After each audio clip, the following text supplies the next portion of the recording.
అంటే చాలామంది ఎట్లుంటారంటే ఒక 4 ఇయర్స్ ప్రిపేర్ అయితాం, 3 ఇయర్స్ ప్రిపేర్ అయితామంటే అన్నీ పక్కన పెట్టేస్తారు కంప్లీట్‌గా. మొత్తం దాని మీద ఫోకస్ పెడతారు కదా!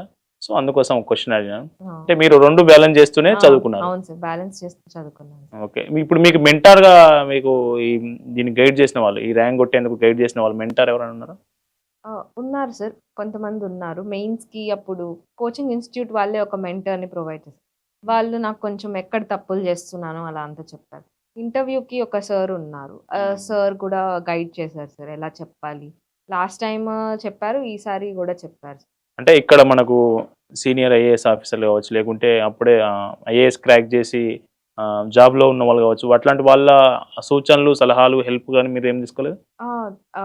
అంటే యూట్యూబ్‌లో వాళ్ళు చెప్పిన వీడియోస్ కానీ, స్ట్రాటజీ వీడియోస్ కానీ, కొన్ని కోచింగ్ ఇన్‌స్టిట్యూట్స్ వాళ్ళని పిలిపిచ్చి టాక్స్ ఇప్పిస్తారు కదా సార్! అప్పుడు క్వెషన్స్ అడిగి వాళ్ళ దగ్గర నుంచి ఇన్‌పుట్స్ తీసుకున్నాను. అంటే పర్సనల్‌గా మాత్రం ఎవరితోని మీరు అంటే పర్సనల్‌గా ఇంటర్వ్యూ స్టేజ్ అప్పుడు 1 టు 1 సెషన్స్ కానీ ఇలా తీసుకున్నారు సార్. చాలామంది రిటైర్డ్ ఐఏఎస్ ఆఫీసర్స్ కానీ, ఐపీఎస్ ఆఫీసర్స్, ఐఎఫ్ఎస్ ఆఫీసర్స్ అందరూ సెషన్స్ తీసుకున్నారు. మాక్ ఇంటర్వ్యూస్ తీసుకున్నారు.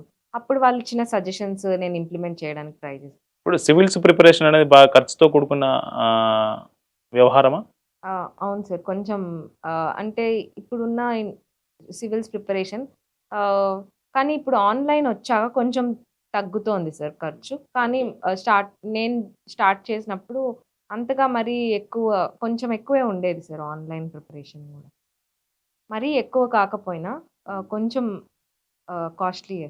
అంటే మామూలుగా ఒక పేద మధ్యతరగతి నుంచి ఆహ్, అద్భుతమైన కోచింగ్ లేకుంటే అద్భుతమైన పుస్తకాలు కావచ్చు, మంచి కోచింగ్ సెంటర్‌లో మంచి మెంటార్‌ల ఆధ్వర్యంలో కోచింగ్ తీసుకోవాలంటే కొంత డబ్బు పెట్టాల్సిందే.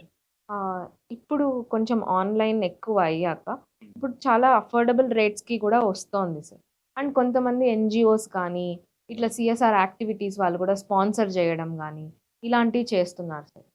అండ్ గవర్నమెంట్స్ కూడా కొంచెం సపోర్ట్ చేయడం గానీ, ఇలాంటివి చేస్తున్నారు. ఓకే. మీరు ఐఏఎస్ ఆఫీసర్ అవ్వాలన్నది మీ కల కదా! మీకు మీకు బాగా నచ్చిన ఐఏఎస్ ఆఫీసరు, నచ్చిన ఏ వర్క్ చేసినందుకు మీకు ఆ నచ్చిన ఐఏఎస్ ఆఫీసర్ ఎవరు? సార్ అలా ఒక్కరంటే చాలా కష్టం. అంటే మన తెలుగు రాష్ట్రాల 2 ఏపీ, తెలంగాణలో ఎవరు లేరా? చాలా మందున్నారు సార్. ప్రతి ఒక్కరి దగ్గర నుంచి ఒక్కటైనా ఖచ్చితంగా నేర్చుకుంటాము. సో, అలా నేను చాలా మంది దగ్గర నుంచి చాలానే చూసాను సార్. మెయిన్‌గా ఎథిక్స్ ఎగ్జామ్ ఉంటది. దాంట్లో మేము చూస్తాము. వీళ్ళిలా చేశారు, వాళ్ళలా చేశారు. మనం ఎలా విధంగా చెయ్యొచ్చు అని. ఒక్కరంటే చెప్పడం కష్టం.